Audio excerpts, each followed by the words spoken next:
Hey family, it's so good to see you again. What I would like to talk to you about today as we study this book of Galatians is how to get a little bit more out of it. Hopefully, you're learning a little bit about how to use commentaries now on BibleStudyTools.com. But also, besides using Bible study tools like commentaries, dictionaries, lexicons, etc., you also can use different Bibles. What a novel idea, right? Use the Bible to interpret the Bible. That is a part of contextual hermeneutics right there, which is a fancy way of saying, hey, take in context what the text is saying and then compare it to what the rest of the Bible might say.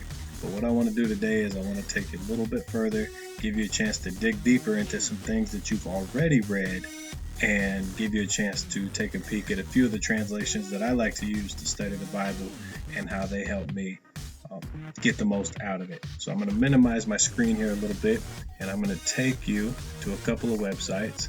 So I'm going to make that smaller, and then you get to see more of me.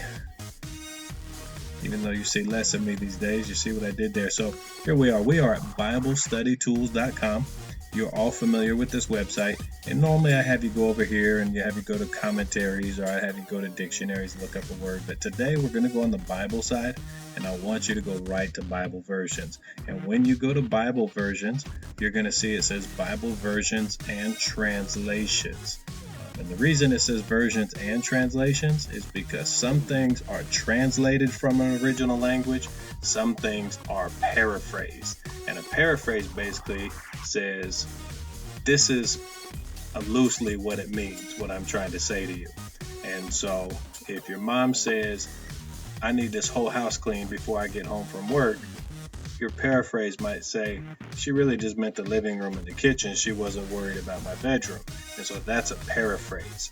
But if your sister asks you, what did mom say to do? And you say, mom wants the living rooms, the bedrooms, the bathroom, the kitchen, the den, and the porch swept. That's more of a translation of what she said. So there's a difference. So the versions here would be paraphrases. The translations would be more from the original language. So here you can see there are several best known translations: the American Standard Version, the Douay-Rheims, the New American Standard, Common English, English Standard, New International Version, God's Word, New King James, New Living, Good News. And you just scroll down, these are the most popular translations that are used in the English language. Then there are other translations that we use as well. But I don't use a lot of these when I teach young people. I might look in some of them simply for the study of original language, but that's more on a scholarly level of being able to study the Bible. So I want you to remember this page right here, because the other thing I want you to do is I want you to add another tab, and I want you to go to Bible.com. Now, many of you have been to this because that's how you found some of the devotions that we've done together. And if you go to this, hopefully this little brown Bible right here that I'm circling around looks familiar to you, because this is the Bible app Bible, the YouVersion Bible. There's lots of Bible apps, but listen to me when I tell you that this is absolutely the best one to use right here. And I'm going to show you a few reasons why. So on our home page on the computer, this looks completely different than it would if I were using it on my iPhone. When I use it on my iPhone, I can put it like in the night version, and immediately it takes me to my page. I can go to my home, I can go to what I'm reading, and hopefully you can kind of get a look and see how that's somewhat different than what we see on the screen here. But when you go to the Bible app, one of the things I love right now is, first off, we can click Read the Bible Now. And if you have the Bible app, you just hit read on the bottom of your page. And here, you see I've been on here earlier. So it's got Galatians 1, is where I left off. And then here, this is ESV, means English Standard Version. And that's ESV is the abbreviation. Here you can see the recently used translations I used. I used the Message, I used the New American Standard, I used the New King James, the New Living, the New Revised Standard Version.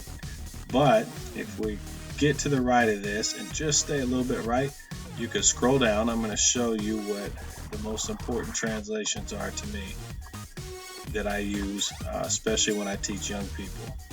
And just got to get it to scroll down here. Here we go. So remember this. You're going to hear this. I use the Contemporary English Version. That's this one right here that disappeared. And so I use the Contemporary English Version, and then I use the English Standard Version, which was the one that was highlighted. I use the Good News translation down here, the GNT. I use the Holman Christian Standard, a little bit more for study, but you need to know that I use that. I use the King James or the New King James Version of the Bible. I use the Message a lot. I love the Message, especially when I'm preaching, because it just brings some unique insights out and makes it a little bit more poetic, and sometimes it just hits home really hard. I use the New American Standard Bible. I use the New Century Version, and I'm a big fan of the New Living Translation Bible out of all of these translations. So those are the ones that Pastor Rodney or P-Rod uses the most. And so let's say you're reading this and I want to pull up the Message Bible. So we're going to go back here and scroll that up. And you can see this recently used. So I go to the Message Bible.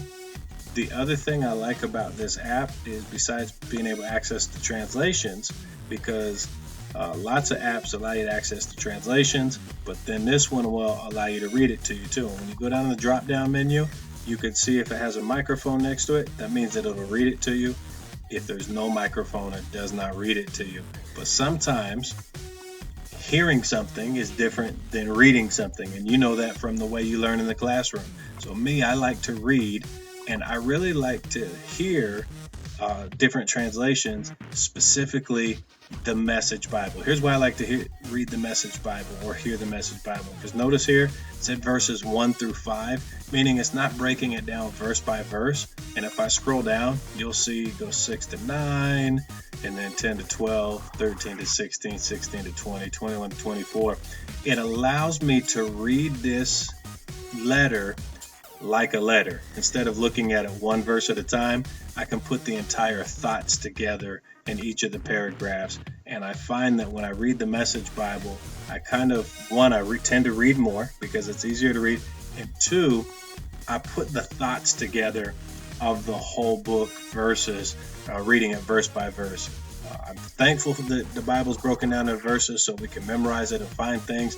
The problem with reading things verse by verse is sometimes we misapply the text. We'll take a Jeremiah 29:11 and say, that's for me, and we didn't read it in light of the whole paragraph or the whole text. The other thing I love about the Bible app is, one, if you have a little brother or sister, you can click on this little icon down here and you can do Bible study with them. That's a kid's version. Also, something here called Plans. You'll be able to read the different translations, specifically the Message Bible.